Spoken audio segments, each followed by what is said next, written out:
Dalinuosi ekranu. Taip, aš dalinuosi ekranu, dar kartą pasitikslinu. Taip, dalinuosi ekranu, viskas yra gerai. Ir mano seminaro programa atrodo taip. Tai pirmiausiai noriu pristatyti šitą naująjį fizikos vadovėlį kaip vadovėlių sistemos 7, 8, 9 klasiai tęsinę. Na, tiesiog kaip, aptarti jį būtent tų anksčiau leistų vadovėlių, sakykime, turinio, struktūros kontekste. Tai tam planuoju skirti maždaug 10 minučių laiko. Toliau didžiausią laiko dalį planuoju skirti naujojo fizikos vadovėlio 9 klasiai, antra dalis apibūdinimui. Na, aš taip galvojau prieš seminarą, kaip iš tikrųjų, pateikti kiek galima daugiau informacijos apie tą vadovėlį. Vadovėlis sudaro 7 skyriai ir aš planuoju tų skyrių aptarimui skirti 35 minutės. Vadinasi, vienam fizikos skyriui apytiksliai kažkur tai galiu leisti savo kalbėti apie vieną fizikos skyrių 5 minutės. Toliau pačioj pabaigoj planuoju kalbėti apie fizikos teminį planą, būtent dirbant su tuo naujuoju fizikos vadovėliu. Tam planuoju skirti 10 minučių laiko. Ir pabaiga - diskusija. Tai toks mano būtų planas. Tai dabar, jeigu kalbėti apie tą didaktinę fizikos vadovėlių 7, 8, 9 klasiai vienovę, turiu galvoje mano rašytų vadovėlių, nes 7 klasė yra tik tai mano vadovėlis, nėra 1, 2 dalies. Tuo tarpu 8, 9 klasė yra dalis 1, 2, tai aš kalbu tik tai apie savo rašytas dalis. 8 klasės 1 dalį, 9 klasės 2 dalį. Tai pirmiausiai primenu, kaip atrodo vadovėlių viršeliai ir jeigu čia ieškoti tos dizaino vienovės, tai galim pamatyti, kad 8-9 klasės vadovėlių viršeliai jau jie yra parengti dirbtinio intelekto pagalba, o 7 klasės vadovėlį dar piešė dailininkė.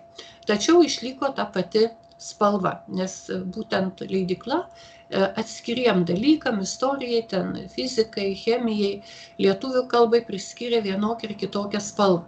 Tai tokiu būdu mes tos spalvos rinktis jau ir negalėjome. Dabar prie 7 klasės vadovėlio yra išleistos pratybos 1 ir 2 dalis. Tai 8 klasiai yra mano vadovėlio, tik tai 1 dalis pratybų, tai yra prie mano 1 vadovėlio dalies pritaikytos pratybos. Dabar kas yra bendra, sakykime, tom visom pratybom? Tai pirmiausia, 9 klasiai pratybų nėra. Tiesiog buvo leidykloje nuspręsta, kad 9 klasiai pratybų rašyti nereikia. Taigi prie 9 klasės vadovėlio pratybų tiek 1, tiek 2 dalies pratybų nebus. Na, čia vėlgi įvairūs gali būti požiūriai, įvairūs, sakykime, matymai, bet apie tai aš dabar nenoriu diskutuoti. Tai pirmiausia, kas bendra, sakykime, tos 7-8 klasės pratybom, tai yra bendra tai, kad juose yra įtraukta nemažai virtualių užduočių, naudojant Kolorado universiteto FETO puslapį. Tai tokiu būdu tikrai yra nemažai laboratorinių darbų, užduočių, kurias atliekant reikia naudotis tuo virtualiu puslapiu.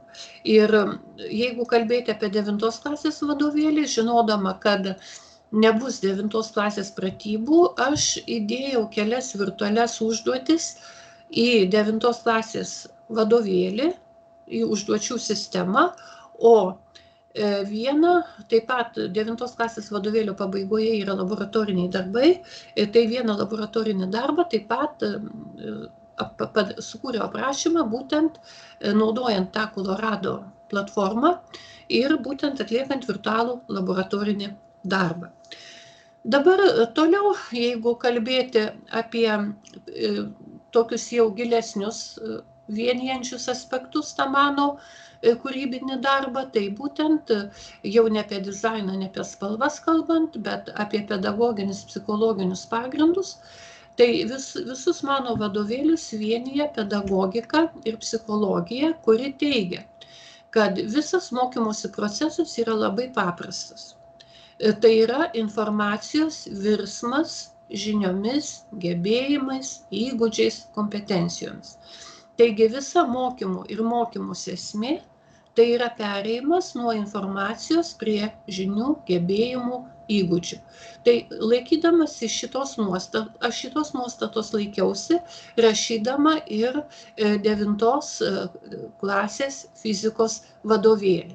Jeigu įskleisti tą kelią nuo informacijos iki naujų žinių ir gebėjimų, atsiranda tarpiniai etapai, tai yra vaizduotė, kurios rezultatas vaizdiniai, nusėda į atmintį. Jeigu atmintyje yra vaizdiniai, gali veikti mąstymas. Jeigu veikia mąstymas, atsiranda supratimas. Tai rašydama vadovėlį, aš galvojau visą laiką apie tai. Pavyzdžiui, kaip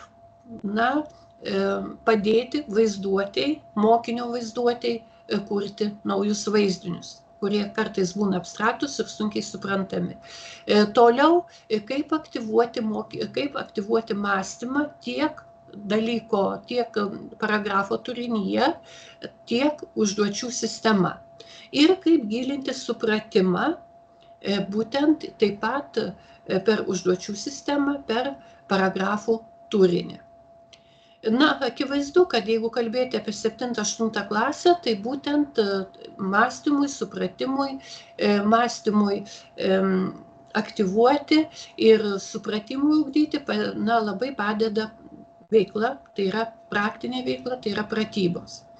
Dabar toliau, kuo dar aš vadovavausi rašydama 9 klasės fizikos vadovėlį, tai būtent etapinė mokymosi teorija.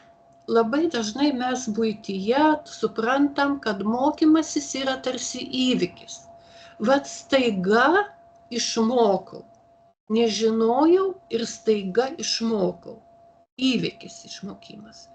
Tačiau psichologai sako, kad ne, mokymasis nėra įvykis. Mokymasis yra procesas, yra mokymosi etapai, yra žingsniai etapai. Ir vat būtent ta etapinė mokymosi teorija tą visą procesą suskaido į tam tikrus žingsnius. Tai yra motyvacijos sužadinimas, suvokimo etapas, mąstymo etapas, supratimas ir taikymas. Todėl rašydama vadovėlius tiek 7, 8, 9 klasiai, aš visada kiekviename paragrafe, aš netgi vakar pagalvojau, kad galima paimti rankraštį ir spalvom, sakykime, motivaciją paspalvinti žaliai, suvokimą, kuri medžiagos dalis skirta motivacijai, kuri suvokimui, kuri mąstymui, netgi galima būtų spalvom įskirti. Tačiau aš manau, jūs skaitydami vadovėlį, dirbdami su vadovėliu, ar 7, ar 8, ar 9 klasės, tikrai turėtumėte tiek skaitydami teorinę medžiagą, tiek užduočių sistemą analizuodami, turėtumėte tai pajusti. Vaizdumo priemonės fizikos vadovėliuose visuose, kaip aš sakiau, vaizduotė, nuo vaizduotės prasideda mokymosi procesas, nuo motyvacijos pirmiausia, o jeigu yra mokinys motyvuotas, pradeda veikti vaizduotė ir kurti vaizdinius, tuos fizikinius vaizdinius mokinio atmintyje. Tai vat kaip tai vaizduotėj padėti, dabar tikrai yra daug tų priemonių, kurios didina vaizdumą. Tai, ką galima panaudoti vadovėliuose, tai yra paveikslai, tai yra nuotraukos, todėl vadovėliai mano yra gausiai iliustruoti, jūs tą turėjot pastebėti su 7-8 klase dirbant. Ir dar kas yra mano vadovėliuose, tai būtent, kad aš ant nuotraukų dedu paaiškinančius piešinius, tarsi 2 sluoksnių realybė. Nuotrauka vienas sluoksnis, ant to sluoksnio dedu tam tikrus schemas, paaiškinimus, brėžinius ir taip toliau. Tai va, Dabar toliau visuose vadovėliuose daug dėmesio skyriau vidiniai, tarpdalykiniai, sociokultūriniai integracijai ir čia specialiai paėmiau, sakykime, į 7 klasės vadovėlio tarpdalykinį projektą ir iš 9 klasės tarpdalykinį projektą.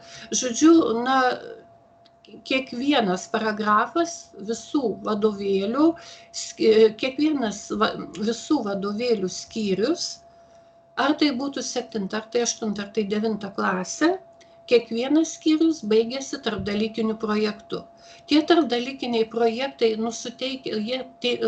suteikia tik tai kryptį ir palieka didžiulę veikimo laisvę tiek mokiniui, tiek mokytojui, kaip tą tarpdalykinį projektą įgyvendinti, kaip jį galima atlikti.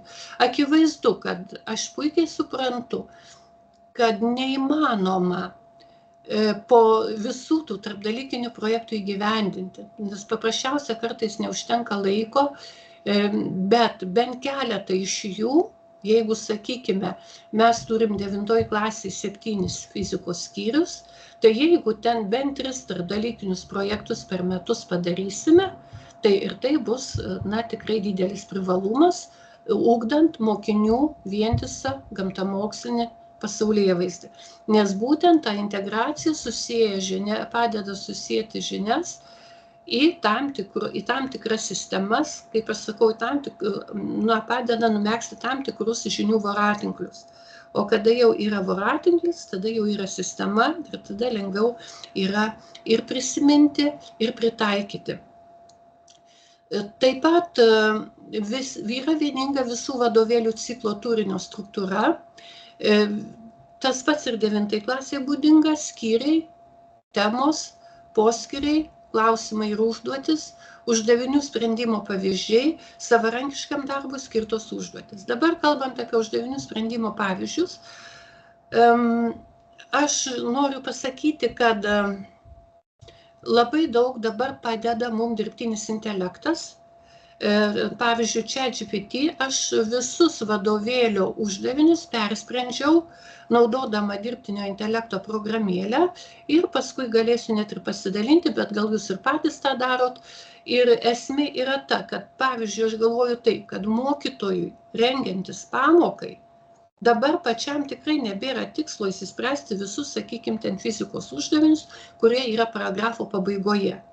Puikiausiai tą galite, taupydami savo laiką, padaryti, naudodami dirbtinio intelekto kažkokią programėlę. Aš, pavyzdžiui, naudoju ChatGPT. Tai tikrai idealiai sprendžia fizikos uždavinius su visais paaiškinimais, su visais etapais, sutrumpintas sąlygos užrašymas, etapai, skaičių įsistatymas, apskaičiavimas, atsakymo pateikimas.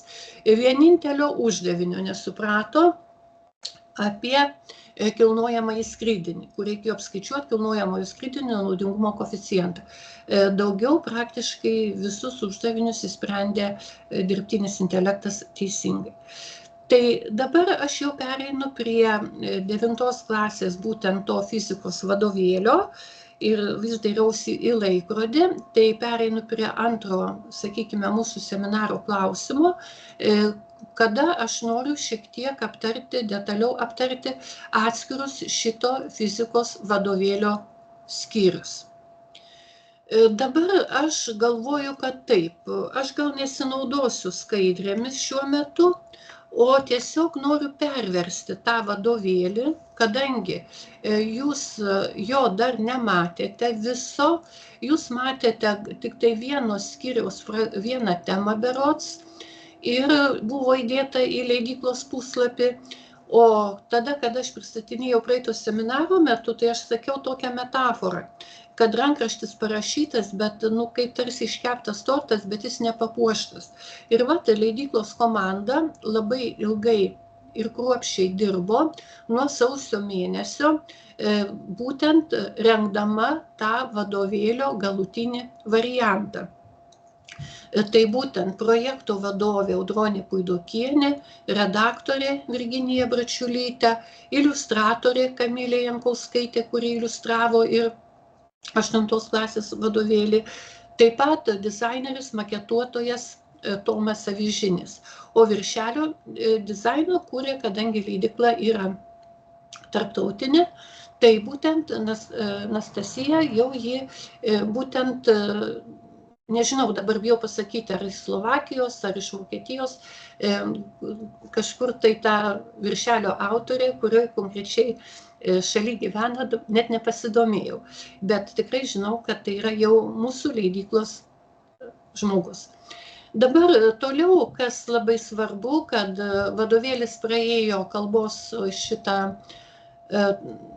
komisiją ir tokiu būdu jis jau atiduotas yra spaudai.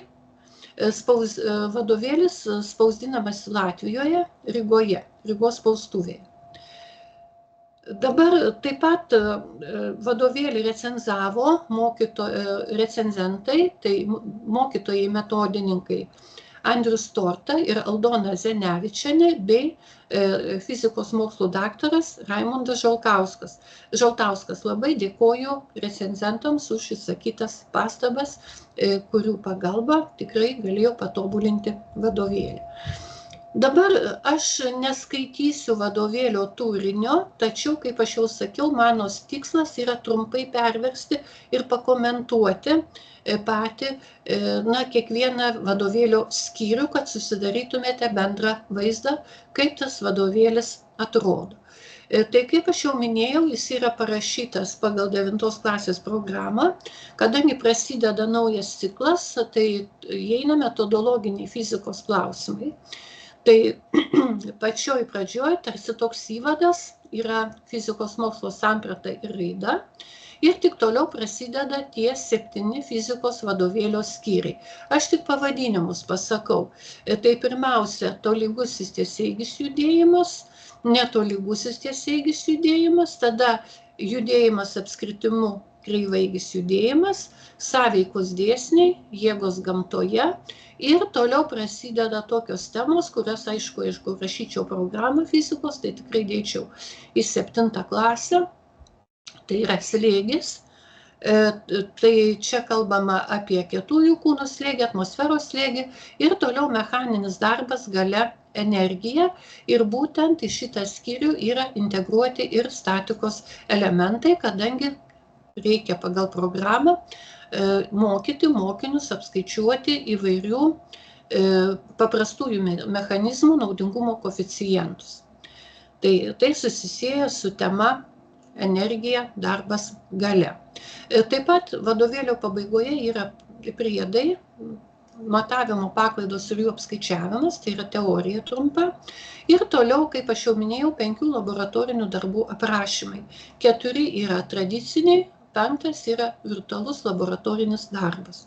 Ir vadovėlis baigėsi priedais. Dabar, jeigu kaip naudotis vadovėliu, tai čia aš nenoriu kalbėti, visa ta pati sistema kaip ir 7-8 klasė, iš dalies aš ją aptariau, tai čia būtent ta pati pradžia, kaip naudotis vadovėliu, o po to pereinam prie tų metodologinių fizikos klausimų. Tai tradiciniai pagal bendrąją programą, kas yra fizikos tyrimo objektas paaiškinta, to objekto integralumas ir ryšiai, taip pat atskirų skyrių fizikos išryškinti, toliau aptarus nuo mikro iki makro pasaulio tą tyrimo objektą, pereinama prie pasaulio pažinimo pojūčiais ir pažinimo remiantis moksliniais metodais. Tai yra stebėjimas, eksperimentas. Na ir kaip pereinam prie eksperimento, tai tradicinė eksperimento schema. Problema, hipotezė, bandymas, išvados. Toliau apie fizikos mokslo struktūrą, tai kaip aš esu minėjusi seminaruose jums ne kartą, mokiniai taip pat turi suvokti, kaip tos fizikos žinios, kuo jos skiriasi, kuo jos yra ypatingos ir kaip jas galima tiesiog susisteminti. Tai pirmiausia, visas mokymasis prasideda nuo faktų. Sakykime, krinta obuolys, lietaus lašas, snaigė. Toliau mes kūrėme fizikos moksle naujas savokas, kurios apibūdina tuos faktus. Taip, tai yra, tam kritimui mes šitą buityje sakom krinta, o fizikos mokslo kalba sakom laisvasis kritimas. Taip. Toliau, kada faktus apibūdiname sąvokomis, nagrinėjame reiškinius ir ieškome tuose reiškiniuose, kas jiem yra bendra. Taigi bandom atrasti dėsningumus. Ir atrandam dėsningumą, kad visiems kūnams būdingas laisvasis kritimas. Ir galiausiai dėsningumų pagrindų yra kuriami dėsniai, atsiranda visuotinės traukos dėsnis ir viską vainikuoja faktus, sąvokas. Faktai plus sąvokos, plus dėsningumai, plus dėsniai lygų teorijos. Taigi, teorija yra, iš tikrųjų, aukščiausia mokslinio pažinimo pakopa ir aukščiausias mokslinio pažinimo rezultatas. Tai dabar toliau yra kalbama, kas yra fizikiniai modeliai, kadangi jie supaprastina fizikinių reiškinių nagrinėjimą. Taip pat apie fizikos mokslo ryšį su kitais gamtos mokslais. Pagal bendrąją programą reikėjo įdėti šiek tiek medžiagos apie fizikos mokslo raidą, tai čia neišvengiamai nuo klasikos, nuo viduramžių ateiname iki šiuolaikinių fizikos mokslo pasiekimų, tai yra iki Higgso dalelės, ateiname iki gravitacinių bangų šitą užfiksavimo, tai vat tie tokie nauji faktai atsiranda, ir šiek tiek apie fizikos mokslo istoriją, apie fizikos mokslo raidą Lietuvoje, daugiau tas mokslas pas mus yra praktinio pobūdžio, tai būtent čia aš paminėjau puslaidininkius, lazerių fiziką. Ir toliau yra tam skirtos klausimai ir užduotis, toliau fizika, technika, visuomenė, kad tai yra ryšys, visą tai jūs žinot, aš jau nekomentuosiu. Ir kad iš tikrųjų apie robotiką, daugiausia aš skiriau šitai schemai, visą ją bandžiau paguldyti ant robotikos, sakykime, platformos ir kaipgi keičiasi ta mūsų visuomenė, technika ir fizika, būtent atsiradus robotams ir kaip vyksta automatizacija, kuriamos naujos darbo vietos ir taip toliau. Tai tiek būtų apie pirmąjį fizikos neskyrių, bet apie įvadą vadovėlio. Dabar toliau pirmasis fizikos skyrius, tai yra tas tolygusis judėjimas, tiesiaeigis tolygusis judėjimas. Tai pirmiausiai mes negalim iš karto nuo to pradėti, tai pirmiausia įvadas į mechaniką, kas yra mechanika, kokios yra mechanikos rūšis ir kokius du pagrindinius klausimus nagrinėja mechanika. Tai yra kūno judėjimo pobūdį, kaip juda kūnas, svyruoja, juda tiesiai, apskritimu, kaip. Su pagreičiu, be pagreičiu, tolygiai, netolygiai ir panašiai. Ir kitas pagrindinis dinamikų mechanikos klausimas, tai yra priežastis, kodėl kūnai juda.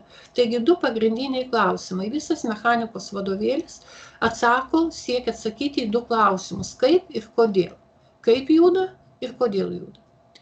Dabar toliau mechaninio judėjimo samprata, kad tai yra kūno padėties kitimas erdvėje.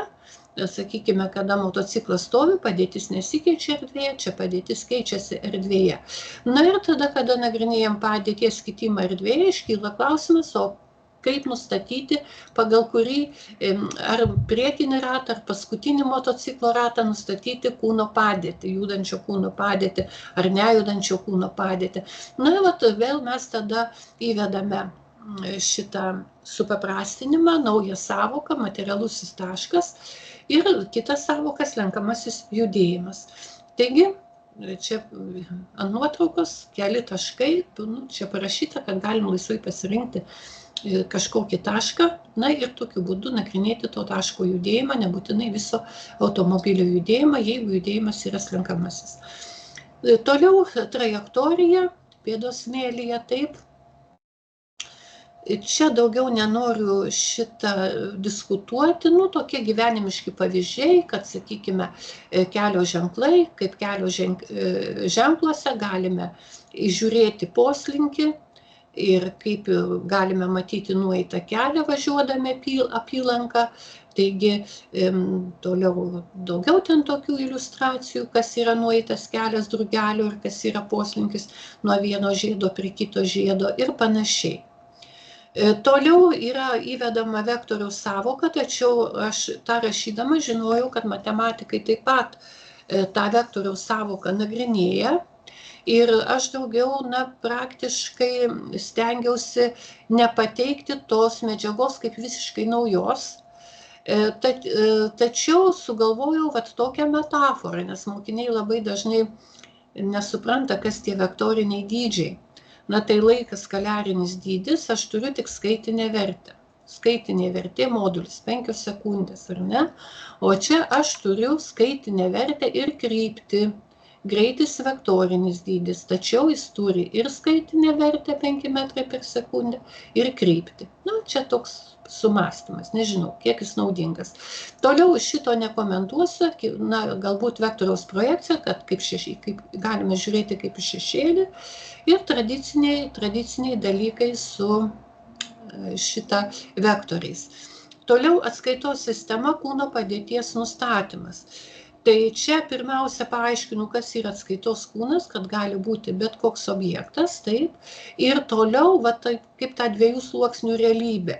Nes jeigu mes pasirenkame šviesoforą kaip atskaitos kūną, tai mes mintyse turime įsivaizduoti tą koordinačių ašį, iš ilgai kurios juda mūsų tas automobilis ar ten kitas objektas. Tai būtent ant tos realybės mes vaizdinį kūrėm tų koordinačių ašių. Jų realiai aplinkoje nėra, jas reikia įsivaizduoti. Todėl aš ant piešinio prašiau dailininkės, kad tiesiog pablukintų spalvą ir uždėtų tarsi antrą, tarsi stiklą ant tos realybės, kad matyti tą koordinačių ašį ir pagal ją nustatyti kūno padėtį. Tai toliau pereinama nuo atskaitos sistemos, kada įsiaiškinam, kas sudaro atskaitos sistemą, galime jau kalbėti apie kūno padėties nustatymą. Ir čia mes turim tokį tradicinį modelį, žvejų laivelis plaukia iš taško M į N ir tokiu būdu mes turime poslinkį, randam poslinkio projekcijas ir išreiškiame laivelio galinės koordinates per pradinę koordinatę ir poslinkio projekciją. Taip pat, kalbant apie judėjimą, tolygų judėjimą, netolygų judėjimą, aš pirmiausia pradedu aiškinti temą nuo skaičių, nuo interpretacijos, nuo piešinio, kuris papildytas skaičiais. Sakykime, automobilis važiuoja ir per 2 sekundės nuvažiuoja po 4 metrus, ar ne? Tai akivaizdu, kad toks judėjimas yra tolyginis judėjimas, kai kūno poslinkiai per bet kurios lygius laiko tarpus yra vienodi. Ir po to iš to mes jau pereiname ir prie kūno greičio, ar ne? Pereiname ir prie kūno, iš to paties piešinuko nukeliaujame prie kūno greičio. Ir toliau, manau, gal tą jie mokės ir 6 klasė, aš nežinau pagal programą, kaip vienus greičio matavimo vienetus paversti kitais. Aš dėl viso pikto įdėjau, bet manau, kad šitie dalykai būna dėstomi ir žemesnėse klasėse. Toliau vėlgi kaip judėjimo lygtis, žemuogė atskaitos kūnas, objektas sraigė, sraigės pradinė koordinatė, sraigės poslinkis, greitis ir turim tiesiog tokią vizualizaciją, kad galinė koordinatė yra pradinė koordinatė plus poslinkio projekcija. SX yra šito poslinkio projekcija. Ir tai pereinam prie gana sudėtingų judėjimo lygčių. Taip, daugiau aš jau skubėdama greitai, matau, kad aš čia per ilgai kalbu. Yra uždavinių sprendimo pavyzdžiai, yra taip pat paragrafai. Pasitikrinkime pažangą, bet dar kartą kartoju, visus tuos uždavinius galite sėkmingai, sakykime, ruošdamėsi pamokai, patikrinti su ChatGPT. Na, pavyzdžiui, nežinau, kas naudojatės, tai tikrai galite neklausyti, o kas galbūt nesinaudojate, tai tą parodau, kaip yra paprasta visą tai padaryti. Taigi prisijungėte prie šitą, aš net nesiregistruoju prie to ChatGPT platformos ir, sakykime, uždavinys yra tas toks uždavinukas, kur vaikai labai dažnai daro klaidą, tai yra apskaičiuoti vidutinį greitį. Dabar galvoju, kur aš čia esu. Taip, tai dabar mes įkeliame uždavinio sąlygą ir tiesiog mums dirbtinis intelektas tą uždavinį iš karto įsprendžia. Esmė yra kokia, kad šitame uždavinyje jis jau pateikia vidutinio greičio formulę, ne vidurkio greičio, bet vidutinio greičio formulę. Bet, tarkime, jeigu mes įdedame kitus uždavinius, tai pastebėjau, kad netgi išveda tą formulę, galutinę formulę išveda. Na, sakykime, jeigu mes paimame kitą uždavinį, čia aš paimiau iš 72 puslapio, tai tokiu būdu įdedame ir turime visą uždavinio sprendimą su sutrumpinta uždavinio sąlyga ir su etapais sprendimo. Taigi, manau, kad jūs šitą žinote, naudojate, tai noriu tik tai priminti, kad dabar šitas įrankis, tikrai palengvina pasiruošimą pamokom ir galima labai lengvai įsispręsti fizikos uždavinius ruošiantis pamokai. Akivaizdu, tą patį galite daryti ir su olimpiadiniais uždaviniais. Taip, dabar aš jau prabėgu visą šitą ir dabar pereinu prie kito skyriaus, netolygusis judėjimas, laisvasis kūnų kritimas.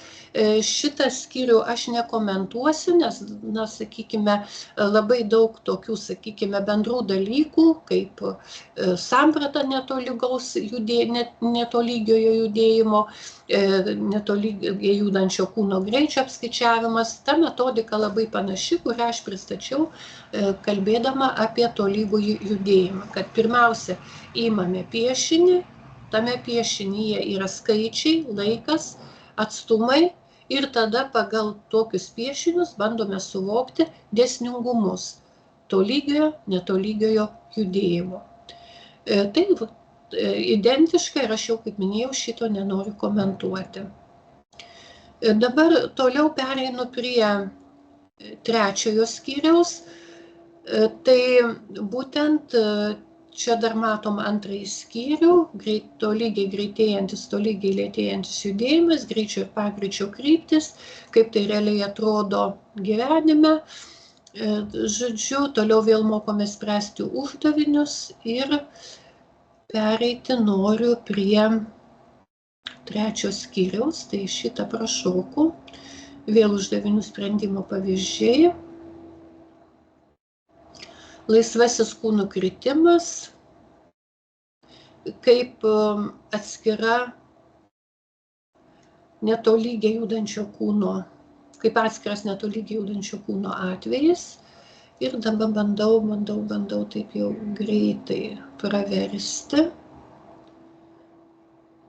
Paskutinė tema šiuo atveju yra papildomam skaitimui, kaip ir ankstesniuose vadovėliuose, kai kurias temas aš skiriau papildomam skaitimui. Ir ten šalia jų būna nuoroda papildomam skaitimui. Tai čia nuo karietos iki elektromobilio tokia tema. Dabar toliau kitas kreivaeigis judėjimas, tai vėlgi pradedam nuo kreivaeigio judėjimo sampratos, kur aplinkoje matom tų kreivaeigio judėjimo pavyzdžius, ne tik aplinkoje, bet ir mūsų vaikiškuose žaisluose. Ir toliau įvedamos pagrindinės sąvokos apibūdinančios kreivaeigį judėjimą. Tai yra sukimosi periodas, laikas, per kurį padarom vieną pilną apsisukimą, ar ne? Tada sukimosi dažnis, tada besisukančio kūno koordinatės čia yra įvestos ir toliau linijinis greitis, apskritumu judančio kūno poslinkis, linijinis kampinis greitis. Tai čia tokie tradiciniai dalykai, kurie jums yra žinomi.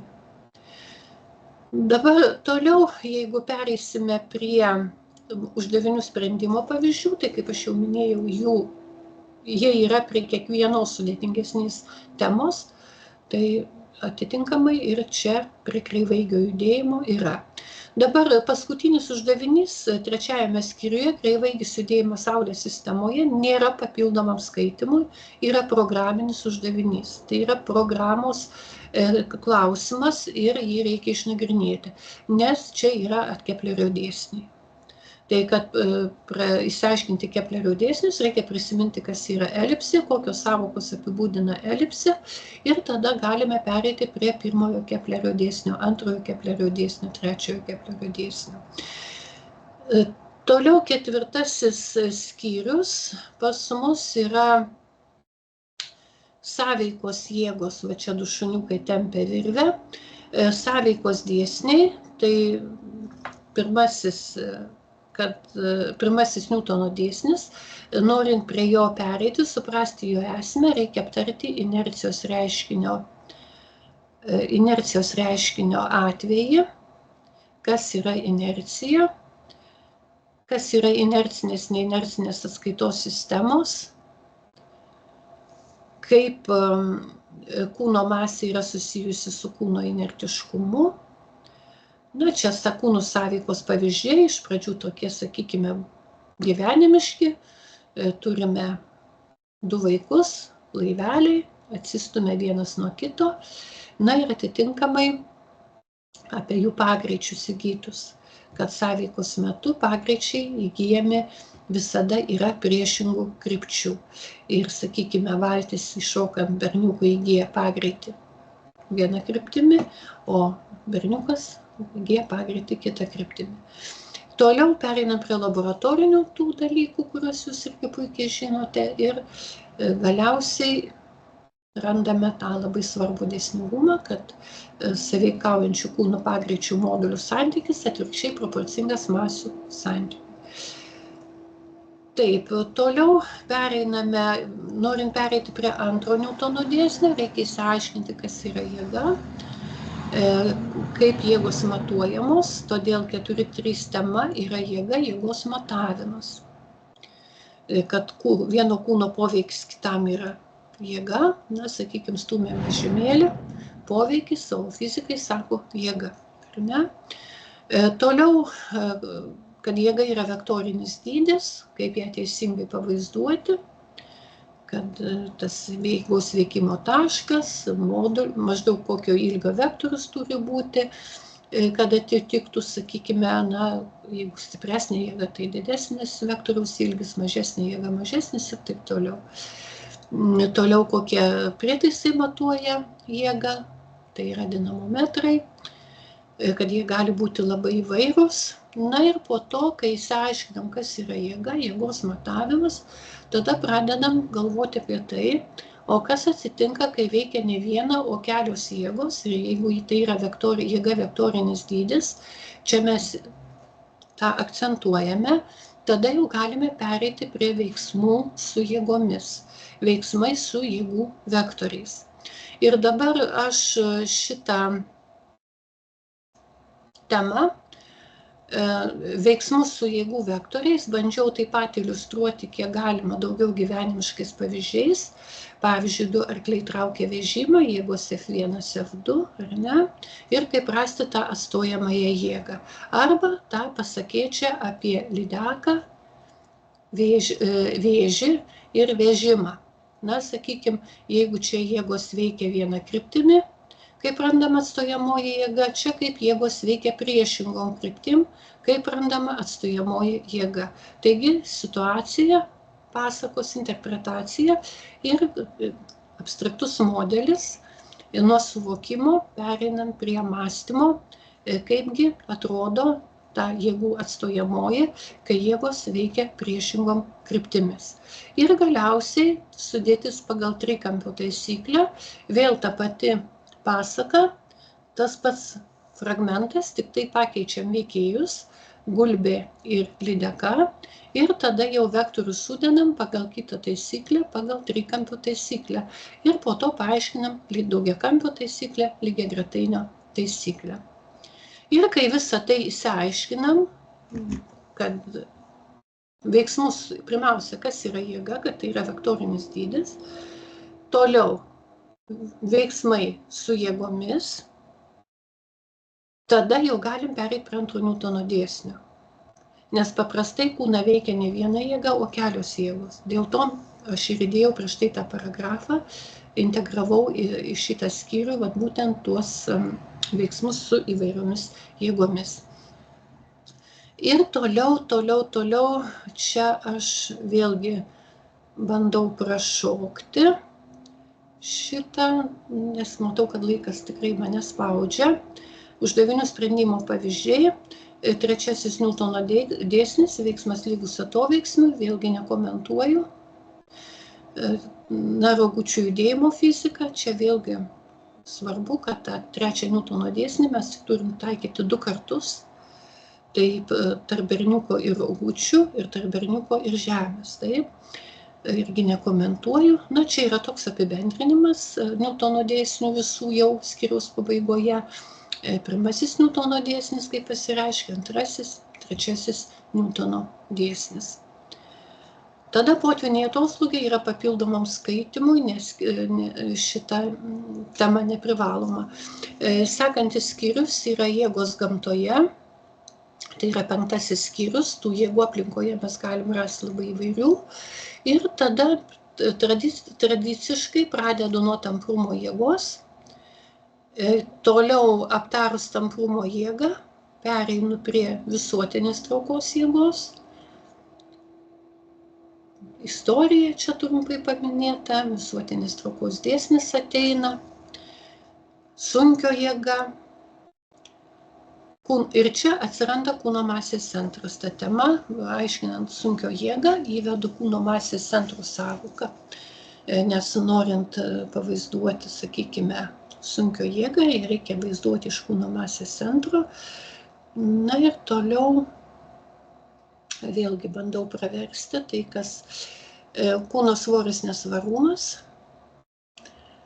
Tai kokia yra kūno svorio priežastis.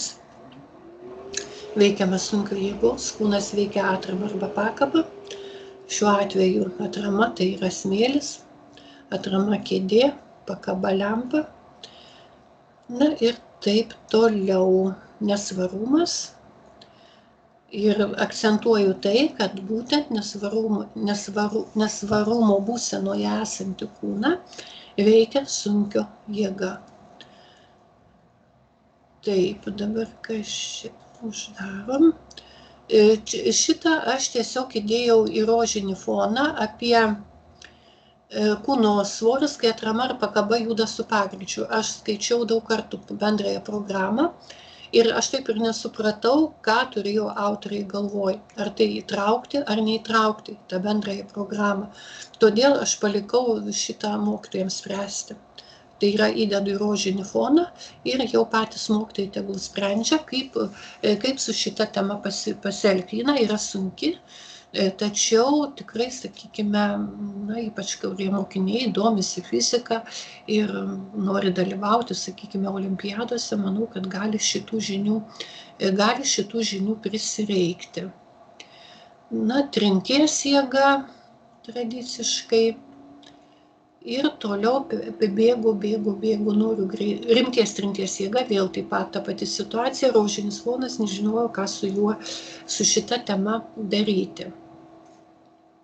Dabar truputėlį pabandysiu dar peršokti į priekį. Čia skyriaus jėgos gamtoje apibendrinimas ir tada prasideda naujas visiškai skyrius, kaip aš jau minėjau, slėgis. Tai būtent kietųjų kūnų slėgis, kaip jis priklauso nuo atramos ploto, paviršiaus ploto priklausomybė ir slėgio priklausomybė. Tai čia tie tokie tradiciniai jums žinomi dalykai. Toliau slėgio perdavimas dujose ir skysčiuose Paskalio dėsnis. Va čia labai svarbu, kad mokiniai suvoktų tą Paskalio dėsnį, nes jo labai reikia aiškinant Archimedo jėgą. Jeigu nesuprantam Paskalio dėsnį, nesuprasim, kas yra Archimedo jėga, kad slėgis skysčiuose visomis kryptimis persiduoda vienodai. Na, čia vėlgi iliustracijos, kurios tą vaizduoja Paskalio dėsnio veikimą. Čia vėl greitai prabėgu tas tradicinės temas susisiekiančiųjų indų, kas priklauso pagal programą. Toliau atmosferos slėgis, jo praktinis taikymas, Toričelio bandymas. Tai kaip mes kvėpuojame, kaip atmosferos slėgis mums padeda įkvėpti ir kaip mes galime iškvėpti. Tai toliau hidrauliniai įrenginiai. Vėlgi realus piešinys, palyginamas jau abstraktus, kad suprasti veikimo principą. Toliau labai svarbu mano manymu, kada išsiaiškinam, kas yra Archimedo jėga, tai vat būtent norint išsiaiškinti šitas brėžinys labai padeda, tai yra, kad iš šono veikiančios jėgos yra vienodo didumo tame pačiame lygyje vandens, o iš viršaus ir iš apačios yra skirtingos. Ir tų jėgų skirtumas ir yra ne kas kita kaip Archimedo jėga, tai yra F2 ir F1 skirtumas. Toliau labai svarbu, nežinau kaip jūs, bet aš, pavyzdžiui, kai dėsčiau mokykloje fiziką, aš pastebėjau, kad mokiniai labai sunkiai suvokia tą Archimedo jėgos skaičiavimą. Jie galvoja, kad reikia imti viso kūno tūrį. Labai svarbu akcentuoti, kad tai yra panyrusios kūno dalies tūris. Kartais gali būti panyręs visas tūris, o kartais tik panyrusi kūno dalis. Na ir atitinkamai užduotis, kurios tai įtvirtina. Taip pat toreivystė ir dabar peršokstu prie paskutinio skyriaus. Tai būtent jėga, darbas, galia, energija ir paprastieji mechanizmai, viskas ateina į šitą skyrių. Tai viskas prasideda nuo mechaninio darbo, toliau mes aptariam įvairias situacijas skaičiuojant mechaninį darbą, kada jis teigiamas, kada neigiamas, kada darbas netliekamas, tada sunkio jėgos darbas, kaip skaičiuojamas, kad jis nepriklauso nuo judėjimo trajektorijos, tada mechaninė galia, kad tą patį plotą galime nupjauti su traktoriumi ir su dalgiu per skirtingą laiko tarpą, ar ne, kas yra arklio galia, vėl uždavinių sprendimo pavyzdžiai, vėl pasitikrinkite pažangą, toliau mechaninės energijos samprata ir vėl, nežinau, tampriai deformuoto kūno potencinė energija, taip pat programų neįskaičiau, nebuvo mano aiškumo, tai aš įdėjau šitą potemę į rožinį foną kaip neprivalomą ir mokytojams palieku spręsti. Tai daugiau nežinau, atrodo taip stengiausi praversti, prabėgti tą vadovėlį ir toliau lieka paprastieji mechanizmai, pusiausvyros sąlygos, tai momentų taisyklė ir, na, tie visi mums žinomi tradiciniai klausimai. Tai kadangi mano laikas baigėsi pristatymo, aš čia per daug kalbėjau apie fizikos vadovėlį, todėl labai trumpai kalbu apie paskutinį savo seminaro klausimą, tai yra apie fizikos teminį planą. Tai čia pasakysiu tik kelis sakinius. Aš esu leidyklai nusiuntusi ir leidykla yra, nežinau, galbūt įdėjusi tinklalapį savo tą teminio plano variantą 9 klasiai. Bet dabar, na, ką aš matau? Mano, sakykime, fizikos vadovėlis apimtis yra 260 keli puslapiai. Termodinamikos apie 170. Žodžiu, mano vadovėlio apimtis yra beveik trečdaliu didesnė negu termodinamikos. Lygiai taip pat ir programa. Mechanikos yra trečdaliu platesnė negu termodinamikos. Todėl aš, kadangi įprasta, viena dalis pirmam pusmečiui, antra dalis antram pusmečiui. Ir dėl to aš sudariau tą teminį planą, tarsi mes tą mechaniką pradėtume nagrinėti sausio mėnesį. Aišku, aš tas temas sudėliojau, sustumdžiau, sudėjau, tas planas, iš tikrųjų, labai, kaip pasakyti, traška per siūles. Tačiau pabandžiau tą sudėti. Bet jeigu aš pati dėstyčiau fiziką mokykloje 9 klasiai, aš pradėčiau mechaniką dėstyti gruodžio mėnesį. Pradėčiau dėstyti mechaniką gruodžio mėnesį ir atitinkamai tada tikrai užtektų laiko daugiau ir nereikėtų taip skubėti, liktų laiko uždavinių sprendimų, laboratoriniam darbam. Tai tiek būtų trumpai iš mano pusės. Tai dabar aš bandau čia viską užsidaryti ir grįžti į auditoriją. Ir tada nežinau, galbūt laukiu klausimų, galbūt norėtų kas nors ko nors paklausti. Tai prašau, klauskite. Taip, tai dabar laikas klausimams. Aš trumpai informuoju ir primenu, kad klausimus galite rašyti į chatą ir taip pat galite klausimą užduoti žodžiu, įgarsinti jį, tai tiesiog reikia pakelti ranką viršuje, galite matyti mygtuką raise ir rankos ikoną, tai paspauskite jį ir galėsite pasisakyti. Ir chat'e yra vienas klausimas. Tai klausimas būtų nuo Vlados, nuo kurios fizikos 8 klasės vadovėlio dalies pradėti mokyti 8-okose ilgalaikiuose planuose, pradžia nuo atomų sandaros, o jūsų vadovėlėje pradedama mokytis nuo elektros. Tai vadovėliai pradedami mano nuo atomų sandaros. Ten pirmieji paragrafai yra apie atomų sandarą, apie elektrostatinę krūvių sąveiką, apie atomą. Šitas klausimas 8 klasėje tikrai mes nekart apie tai kalbėjome, todėl kad būtent elektromagnetizmo reikia aiškinant radioaktyvumą. Kaip jūs galite paaiškinti mokiniam radioaktyvų įskilimą? Kodėl tos skeveldros įsilaksto be elektrostatinės sąveikos sampratos? Kaip paaiškinti, kuo skiriasi alfa, beta, gama spinduliai, kaip jie elgiasi magnetinėme lauke. Tai elektromagnetizmas yra neišvengiamai reikalingas. Ir visais laikais ta fizika buvo dėstoma tikrai nepažeidžiant nuoseklumo turinio. Aš dabar dar kartą pasikartosiu, kad aš matau šitą programą, kuri dabar parašyta, tarsi paneigiant visus tradicinius pedagogikos dėsnius. Pedagogikos esminiai dėsniai yra labai paprasti. Eiti nuo artima prie tolima, nuo konkretaus prie abstraktaus. Toks yra mokymo sėkmingas kelias. O čia viskas atvirkščiai. 7 klasėje mes turime dėstyti šviesą kaip elektromagnetinę bangą.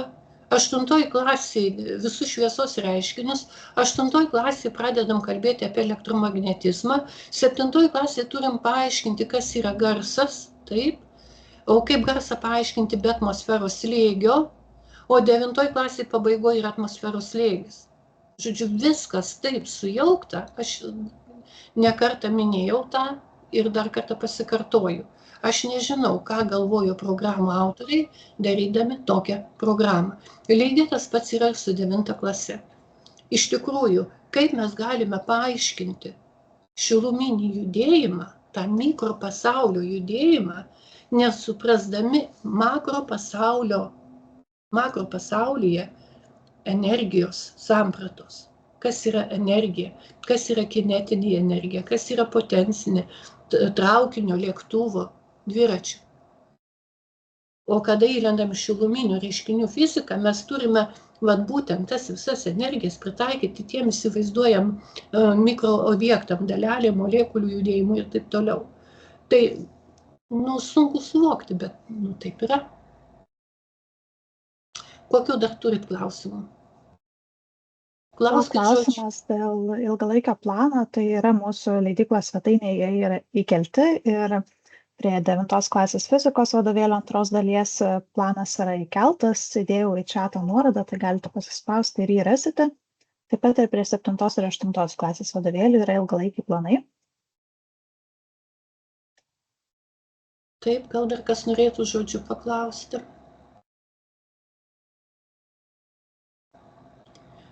Kadangi daugiau nematau klausimų, tai tikrai noriu dar kartą padėkoti už jūsų laiką, kad prisijungėte, kad domitės. Ir aš manau, kad iš tikrųjų, koks turi būti mokymo nuoseklumas, turėtų būti paliekama teisė, kada yra programa, ta teisė, galutinis žodis turėtų priklausyti mokytojui. Pats mokytojas turi matyti, ką, po ko reikėtų dėstyti ir kaip dėstyti. Jeigu mes matom tam tikrus loginius nenuoseklumus pačioje programoje. Aš nežinau, kiek ilgai jūs išsilaikys tos programos, aš žinau, kad kitų dalykų jau ten jos peržiūrimos. Galbūt kažkada ir fizikos programa bus peržiūrėta, bet dabar yra tokia situacija, tai tiesiog reikia prie jos prisitaikyti. Labai dar kartą dėkoju, nematau, kiek jūs atsakė mano tą anketą. Jeigu neatsakėte ir nebuvo laiko, tai pabaikite pildyti po webinaro, nes man tai yra labai svarbu mano tam tiesioginiam darbe.